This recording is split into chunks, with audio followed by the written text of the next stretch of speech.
2. Welcome to the Segment Podcast, the show where we bring you 3 segments, each episode ranging from discussion to improv. How are you doing, Ben?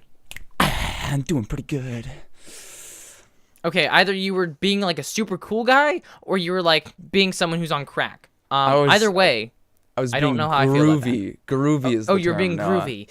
You need to get with the times. Hey, the times that are the 60s. I got a new 60s, jukebox for my sitting room. Ooh, so nice. It's not a sitting room anymore. It's a dancing room. Oh. Which is why I got the jukebox, because I don't know why you'd have a room to just sit in. So yeah, I've been doing a lot of disco. Okay. Your smart home is totally okay with that? Yeah. I mean, I was able to order it online. It came right to my door. Mm-hmm. Well, let's see. The sitting room seemed fine, because normally I would like go out to work or hang out with friends, and then I'd come home and then I just want to sit and rest. But now that I can no longer leave the home, I have to find more ways to just entertain myself and move and be active. Right, exactly. That makes sense. So 80s pop disco right now is my escape. But it might be something different tomorrow. So, just getting by. What's your favorite song that's on the jukebox? That would have to be Fire in the Air Tonight. Fire in the Air Tonight. Fire in the Air Tonight. By Together in the Day. Oh, okay. That is my favorite 80s band. I love them. I remember their debut album, Rocket Ship Homing to the Ground. I remember it was really special because nobody had sung about night before. Everyone had just sung about daytime and or the morning, man, traffic, going to work. And they were like, hey guys, what if we sung about when the sun goes down? And it wasn't popular at first because nobody was awake to listen to it. But eventually, with the 80s music movement, it started to pick up speed. And that's why Fire in the Air Tonight is a classic nowadays, and it's definitely one of my favorites.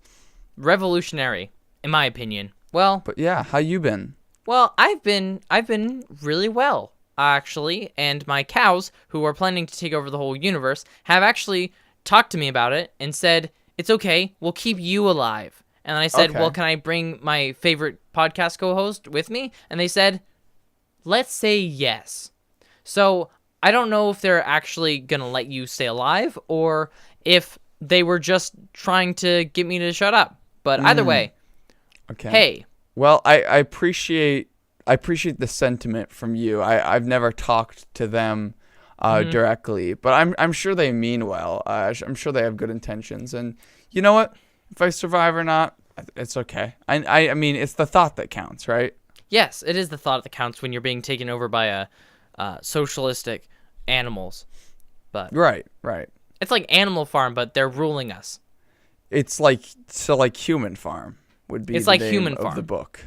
It'd be called 2014. 2014. That's a very far away. See, I was getting confused with the other Orville's Popcorn book, 1984, which is the one about the big sisters that look at people the from small over sisters. their shoulders. Oh, okay, yeah, sorry, I'm getting it mixed up with there's the small sisters, and they would. You're getting it mixed up with William Golding's book, King of the Ties. Right, that was man, I hated that one back in middle school when I remember my lit teacher made me read it. But looking back, it was really good. Classic. It was a classic. I should see if I still have that. But it's literally a classic. Literally and literarily. It is literally a literary classic. Yeah. Classic. I would even go so far to say that it's lit. Dude. You know what? Move on? Hey, my English teacher was using the word lit before it was cool. Oof.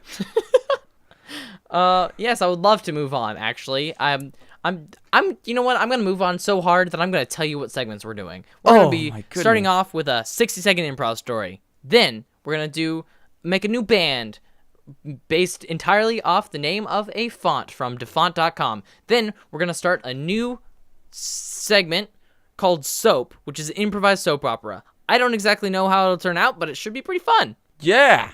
Woo! And with that, let's step into the internet. Segment 1, 60-second improv story. So, we're going to tell you an improvised story. Each of us are. We're actually going to tell you 2 improv stories. They'll each be 60 seconds long. And in order to prompt the co-host who is telling the story, they will be given a name, a location, and a nonsense word, all of which have to be directly incorporated into said improvised story. So, Noah. Yes. Do you want to go first? I do want to go first. But unfortunately, I have been recently diagnosed with can't go firstedness, and I can't go first ever. Okay. With anything. Well, I understand that. And not to like pity you or like enable you or anything, but I think I can go first this time. Okay, that really means a lot. Thank you so much. Good. All right. So am I telling the story first then? Well, I can't actually give you my prompts first because I can't go first on anything. Just kidding. Oof. Yes, you can tell the story first. So your name is Brennan. Brennan. Great name. Brennan. It is a good name. name.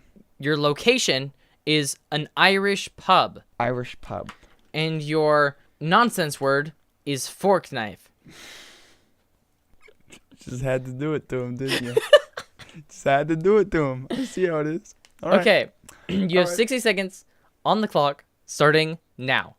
My name is Brennan, and I went to my favorite pub, down in Dublin. That's where I live. I live in Dublin, and it's just a regular pub. We call it a pub here, but you call it an Irish pub. So I went there, and I was watching the game on the TVs in the pub, because I don't have very many friends, especially not on Thursday nights.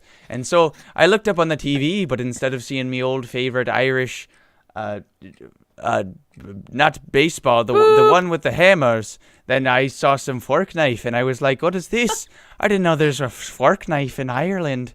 And so I went over to my house, and I went on, and I found the game that was on the TV, and I got on it. And sure enough, me friends met me the next day, and they were like, that was a pretty epic battle royale, victory royale. And I was like, why, thank you very much, me mates, me fellow Irishmen.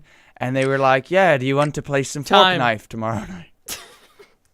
That was such a bad Irish accent, and it added so much to it. I think the whole thing just rode off of the horrible accent. I was just like, I don't know. It's just whenever you said TV, it kind of rubbed me the wrong way because people from that part of the world say like telly, and so like, it was like the words like in the actual dialect was just out the window. The vowels were like 50-50.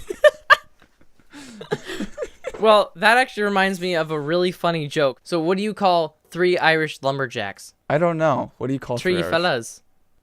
That's a good one. That's a good one. My friend Devin told me that one. Devin, if you're listening, I miss you. I miss you too, Devin. I'm nodding my head. Very much. I am shaking my head with how much more that I miss you. Okay. I miss you so much my head is shaking like crazy. Okay, I'm ready, sir. All right. Your name is Kale. Kale. Your location is where no man has ever gone before. Okay. And your nonsense word is Bamora with a B. Bamora. All right, tell me when I go. Ready, set, and a go. Kale Lettucehead was an astronaut. He started off when he was a child and he saw the moon landing and he thought, I want to do that. He was watching it in past recordings because this takes place in 2049. 2149, where space travel is very, very big. So this was the year that we first made contact with aliens and decided to go to Mars and other places. And so what Kale decided to do is he got up and he went and he met with the head Bamora, which is the alien race. And he said, "Hello, I am Kale Lettucehead. Nice to meet you." And they said, "Welcome. Let me take you to this place where no man has ever gone before." And so he gets on their spaceship and they take him away and he never comes back and his whole family is sad and everyone was like, "What happened to Kale?" And they said, "Well, boop, boop, they must have Kaled him." Boop, boop. So that was the story of Kale the astronaut. Kale Lettucehead. Must have killed him. That whole thing was just to set up that one pun. That was a good one. It was. I thought it was like the ending of what's that movie? 2002, A Space Story. Yes. I think like, that's almost how it is. I think it is too. I think he goes away and then they're like, "What happened to him?" And then like he wakes up and it's like he's like in a library. Yeah. And then there's like a giant space like old man, or maybe and it was he's like, "What's with all the books?" And the old man's like, "Well, I'm an old man. I gotta read." And then the theme plays and like they both laugh. Classic. It is. Segment 2. We're going to make a band. Basically, we're going to go to defont.com, which is a great website that has a bunch of free fonts, or as they're actually called, typefaces, which I learned in my typography class. So they have a bunch of fonts that people use, and we use the word font because it's easy to understand. And basically, a long time ago, I discovered that most of these make really good band names. So what we're going to do is we're going to go to Defont. There's 5 on the front page, and we're going to choose from them to just make a band. So to start us off, this is just funny because this is literally a band name. It's called Magic. That's already a band. So my point has been made. So I have Ultra Fresh. I really like Ultra Fresh. I do like that one. I also have Weather Sunday. Oh my gosh, Weather Sunday. And it's like this really curly, fancy font. I have Besides that, I have Little Betty and Beyond Infinity. Beyond Infinity. Okay, just like out of curiosity, what does that one look like? That one is quite calligraphic. It's handwritten, but it's not fancy. It kind of reminds me of the Cadillac writing in that way. It's very loosely drawn, and it's kind of like a scribbled typeface. Yeah, I'm not getting any other good ones, so I think we should go with one of those. Okay, so we have Little Betty, Ultra Fresh, and Beyond Infinity. I like Ultra Fresh. That sounds like something. I also like Ultra new. Fresh. Yeah. And Ultra Fresh. Yep, that's it. Perfect. Okay, Ultra Fresh. So, okay, I'm gonna send you. So the font is kind of like handwritten, but in like a messy way with like a big thick strokes. So okay. It's kind of screaming metal, but not really metal. It's just kind of like new agey in a way. Okay. So that's what I'm thinking. Maybe just based off the way that it looks. What do you think? The thing is, I hear fresh, and I think it's got to be okay. Yeah, I see it. I just think it's got to be something very new age, very alternative, like something either very indie or very hip hop rap. Like fresh beats kind of. Yeah, thing. yeah. I'm thinking like alternative indie alt. That's their genre is indie alt. I was just gonna make another band that's like so obscure and like not music that it's just like. I mean, I want them to at least play good music, but okay, Ultra Fresh. So, what if they're so fresh, they don't play music? Yes. So okay, elaborate. They only play live, and they're like the Blue Man Group, where it's like more of a performance art. And they just kind of like do these bits. Except sometimes they make like noises, and sometimes they'll like accidentally like hit an instrument or like drop something and make a noise, and then they'll just stop and they'll look at the audience for like 5 seconds. Yes, and I would like to say before we go further, this is definitely a duo because that is very in right now. Yes, they're a duo. One of them's named Alt, and the other one's called Refresh. Alt? Oh no, Alt. Alt like Alt. ultra. So Yeah. Alt Refresh. Got it. I got it. Okay. But their band name is Ultra Fresh.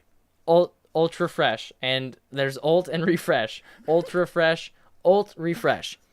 That's amazing, and I love it. So there's Ultra Fresh. They only play live, except they did release one album that's just completely.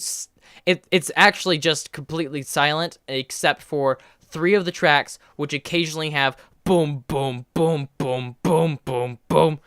That's it. Yeah. And see, when people ask them about it, they're like, "Well, we were doing things that whole time, but you just can't hear it." Yeah. So I was just about to say. Right. You can only hear the very bassy sounds. Right. And that's intentional. So what they say is, it's not about the music you hear, it's about the music you feel. Exactly. It's about the music you feel. Mm-hmm. Ultra Fresh. Ultra Fresh. The music you feel. So what's their first album called? I think the first album is called The Music You Feel. Yeah, The Music You Feel. That's a good debut album. Indeed. I feel like they gotta have an LP called Freaky Fresh, which are like they're really experimental stuff. You can hear most of the music, and when it's released, all the critics are like, "Whoa, Ultra Fresh just launched this heckin' new Freaky Fresh LP, and dang oh dang, can you hear it this time?" I know, and they're like, "Wow!" There's waveforms, like people are like analyzing it and like tearing it apart, and they're like, "Guys, I think there's actually sound here," and there is. It's not super different, but yeah. So there is sound. They're not delusional. That's Freaky Fresh, but they kind of step away from that, and they're like, that was a little kind of not us. We just, we're gonna try that out, and they go back to their basics. Maybe 3-4 years later, after there's been some backlash and like a fan base is built up. They're like, oh, I miss the original Ultra Fresh, where it was music that you could feel. And so then you couldn't hear it, but you could feel it. What's their comeback album? And then they go on tour with this one, of course. Their comeback album is Fresh All Night. Fresh All Night. I like Fresh because then their concerts can go all night. Oh, it's perfect. That's what they did. They keep it fresh all night. So it's like a live stream, where people are like trying to raise money for a cause, except the cause that they're raising is themselves, and they just basically do bits for like 12 hours from like 6 at night to like 6 in the morning, and that's the concert. It's perfect. I like it. It's excellent. It's Ultra pretty fresh. fresh to me. I mean, that's probably the freshest band I've ever heard. It's definitely the most ultra band I've ever heard. I've never heard of a band that doesn't actually play music. They also only have their stuff on Spotify. Anything else is not fresh. Because that's the freshest. They only release them on Spotify and vinyl records. Yes, yeah, and vinyl records. Gotta have them on vinyl records. And vinyl records. That's always fresh. And their Freaky Fresh mixtape, or their Freaky Fresh LP, was in fact released on VHS as well. Not cassette. Yes, it was. VHS. A lot of people said that's actually the definitive version because the addition of the lack of visuals made you feel it more, like the original one. Whereas when you just listen to it, with there literally only being static the whole time. Right. That was a big selling point. It was. All right. So I think we have a band. I think we do. Alt and Refresh for making Ultra Fresh, and they're the freshest in music. They are. They're on the rise, dude. And then they're on the fall, and then they're on the rise again. But they're always fresh. Always fresh. Always on the rise, always on the fresh. You know it. Segment 3. Soap. So, this is a brand new segment where we're going to do a totally improvised soap opera. The only catch is that we have 2 randomly generated words that we have to incorporate somehow into the dialogue of the soap opera. And besides that, we're going to see where it goes. Mm-hmm. And with that, I would like to note that we are trying to make this super outrageous and just crazy, and basically every single trope that is in a soap opera will show up at some point. What our plans for the series is if this goes well, if we do future episodes, we will continue from the point, but we will do like a 60-second summary of everything that happened in the previous episode and then continue from there. This will go on for a few minutes, and hopefully it should be enjoyable. So, enjoy. All right.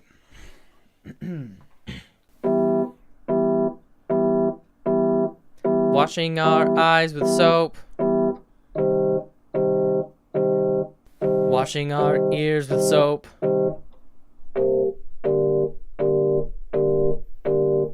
Doing everything with soap.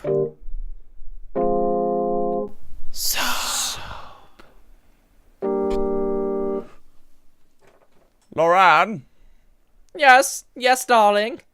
come into the living room. Ah, hello, darling. Have you heard what our son's been doing, Loran? No, what is he doing? I'm afraid I can't tell you. I'll have to show you. Look at this photograph I got in the mail. Oh my goodness, Robert! It's our son with a noose around his mind. I know. I don't know what to think of it, Loran. Do you think we did something last week when he was here? It's appalling. He wanted money, and I turned him away, but now Robert, I'm starting to reconsider. where did we go wrong? I don't know. Wait. Loran, it's a knock at the door. Will you go get it?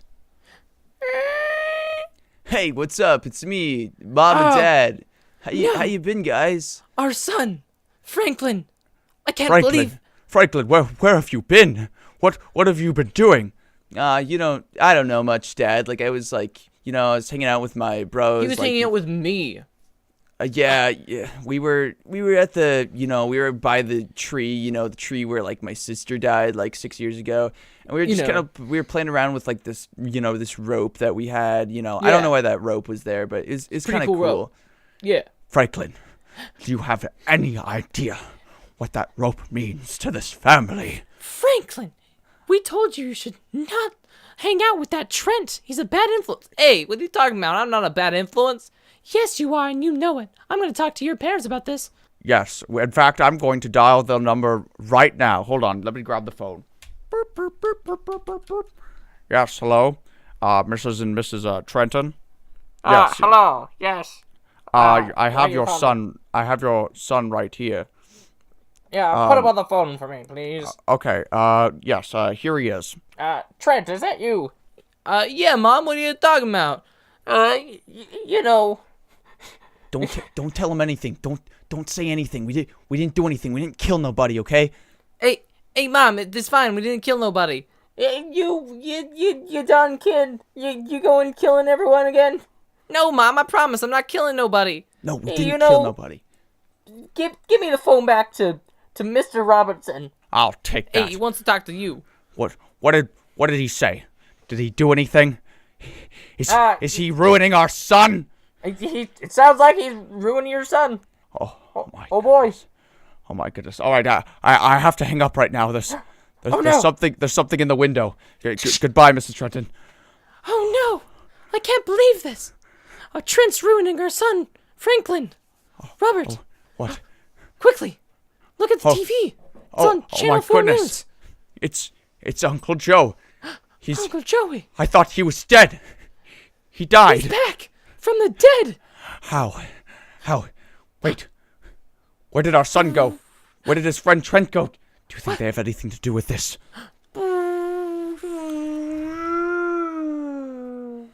Did you hear that? I did. That was Uncle Joey's biplane. Uncle Joey, he found his biplane. I'm gonna go get my anti-aircraft missiles from the backyard. I'll be right back. Good idea, Robert. I'm gonna track down our son. I have his AK-47 with me.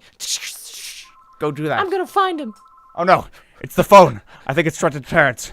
Let me go get it.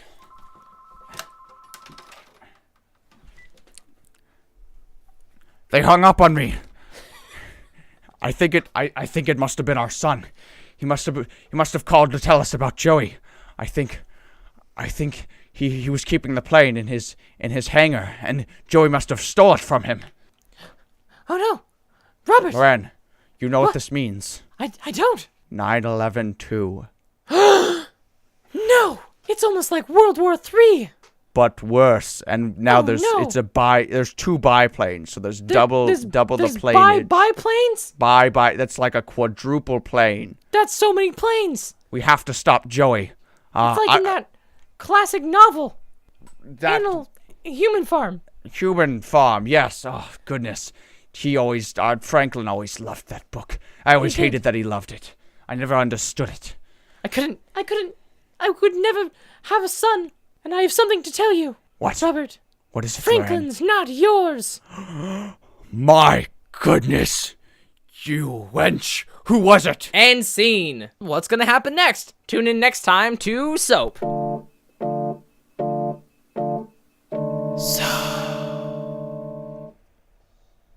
That was awesome and made me very happy. That was great. I'm gonna go pick up the actual phone that rang. Yeah, you go do that. Up. Yes, that was great. That we introduced a phone earlier, and then your phone rang. That was like very coincidental. Yeah. Probably the only segment where the phones rang and it's actually been fitting. Yeah, and it worked so well. I didn't hear it the first time, and he said, "Oh, the phone's ringing." Also, what were your 2 words? Oh, I completely forgot about my 2 words. Okay. I actually had a plot line for how I was gonna bring them up, but I totally forgot it. My 2 words were aquamarine and rights. And rights? And rights. I was gonna have him go on about the son go on about his rights. And, okay. I was hoping there was gonna be like this side plot about a submarine, but I forgot about that too. Yeah, no, mine were channel and biplane. That's why I said, look, it's Channel 4 News. Now I really wish I would have remembered my words. Yes. It's fine. I think part of it was that we went from 2 to like 8 characters almost instantly.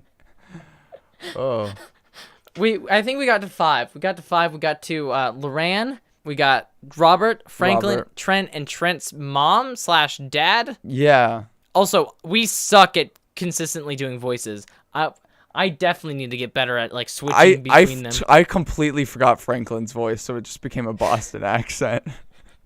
And Trent was like, "Hey, I'm Trent. Get off my lawn. I'm just a kid. Bad influence." Also, I'm sorry I instantly pigeonholed you into the wife role. No, that was great. That was excellent. One of us had to do it, and I am glad to have it. I started off with a more realistic, just very slightly higher pitch, like a hello everyone. And welcome. then of course, as you have the other characters, it just becomes... I just had to make it more pronounced and like something that I could remember personally. So that's what happened there. I think that was definitely fun and definitely would work. And we're gonna have to recap it next time. Yes.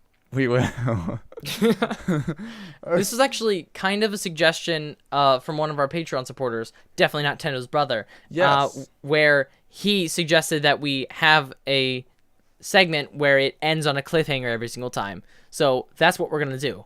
It's going to be a cliffhanger every single time to keep you guys gripped. I liked your cliffhanger. 9/11-2 was going to be my cliffhanger. That was so good. But yeah. It's like World War III, but worse. That is the end of the show. We hope you did enjoy it. What did we learn today, Noah? We learned that Trent is a terrible influence on Franklin. Yeah, no, you got to keep Trent away. We also learned the freshest sound in today's music industry is no sound at all. So just don't play music. We also learned that Alt and Refresh are Ultra Fresh, the band that doesn't play music. You can find Noah on Twitter at Nomich_ and Ben at Tendo. You can also email the podcast at segmented.fm@gmail.com.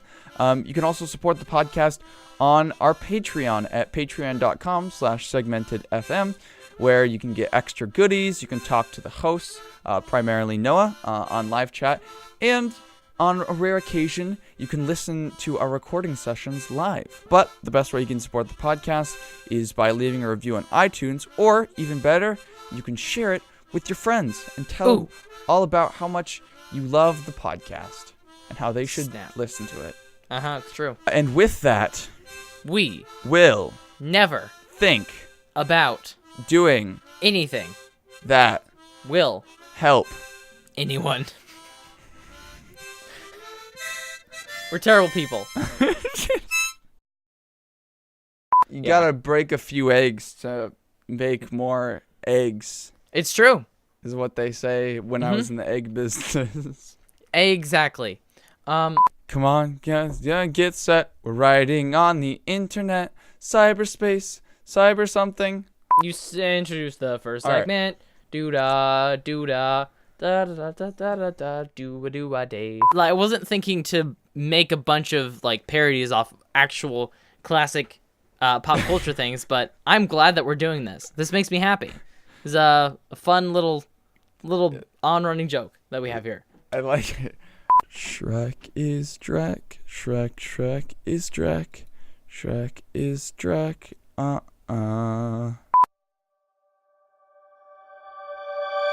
Phase 3 is 75% complete.